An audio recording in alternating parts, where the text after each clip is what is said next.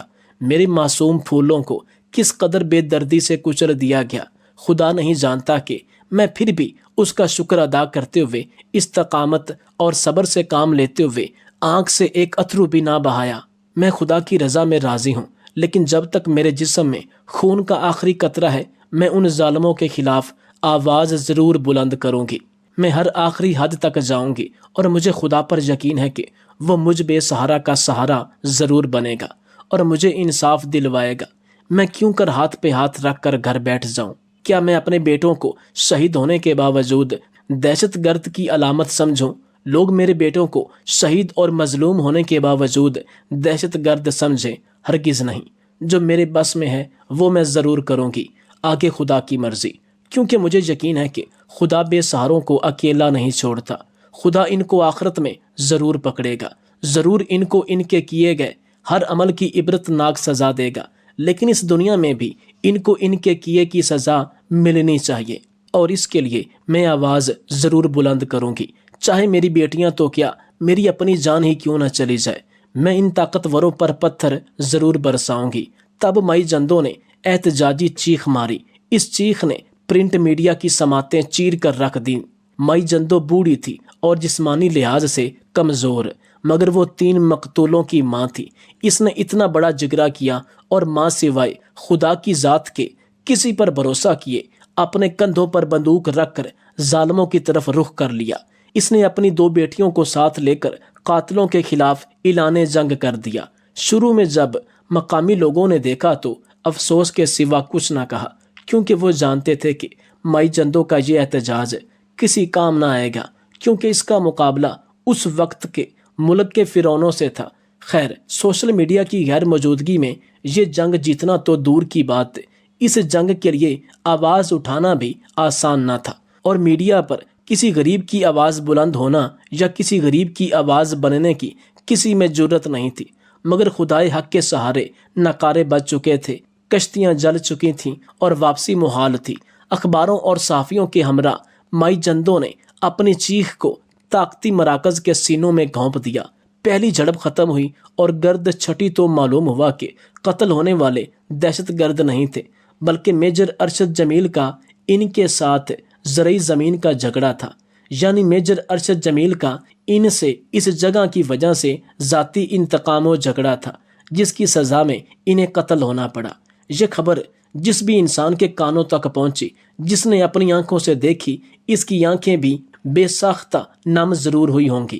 جولائی 1992 کو جب مائی جندوں کی آواز ایوان بالا تک پہنچی تو جنرل آصف نواز نے نواز شریف سے ملاقات کی، جس میں یہ معاملہ زیر غور آیا، اور جنرل آصف نواز نے میجر ارشد جمیل کا کورٹ مارشل کرنے کا حکم دے دیا۔ اکتوبر کو فیلڈ جنرل کورٹ مارشل نے میجر ارشد جمیل کو سزائے موت اور اس کے ساتھ ملوث 13 فوجی اہلکاروں کو عمر قید کی سزا سنائی۔ سپہ سالار نے رحم کی اپیل 14 ستمبر 1993 کو مسترد کر دی۔ اس کے بعد رحم کی اپیل صدر فاروق لغاری سے کی گئی، جو 31 جولائی 1995 کو مسترد ہوئی، لیکن سزا پر عمل درآمد روک دیا گیا۔ میجر کے بھائی کی اپیل پر سپریم کورٹ کے جج سعید الزماں صدیقی نے حکم امتناع جاری کیا اور سزا روک دی۔ سزائے موت پر عمل نہ ہونے پر 11 ستمبر 1996 کو مائی جندو پھر میدان میں نکلی اور ایوان بالا تک سرخ کھولتی آنکھوں سے دل برداشتہ ہو کر ایک نئے جوش کے ساتھ اپنی آواز بلند کی کہ میں اس وقت تک چین کا سانس نہیں لوں گی جب تک میرے بیٹے کے قاتلوں کو ان کے کیے گئے جرم کی سزا نہیں مل جاتی، کوئی کسی بھول میں نہ رہے۔ جب تک میں اپنی آنکھوں سے اپنے بیٹوں کے قاتلوں کو پھانسی پر لٹکتے نہیں دیکھوں گی، میں نہ خود سکون سے بیٹھوں گی اور نہ ایوان بالا کو سکون سے بیٹھنے دوں گی۔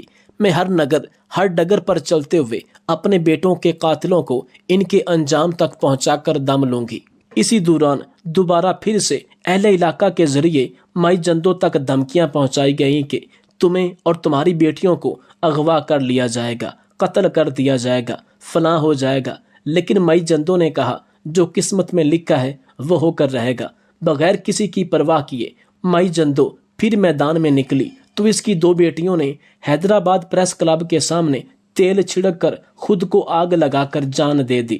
ملک میں ایک بار پھر کوہرام مچ گیا، احتجاج ہونا شروع ہو گئے۔ مائی جندو ایک بڑی ریلی نکالنے کا اعلان کر چکی تھی۔ ہر طرف سے بری خبریں آ رہی تھیں۔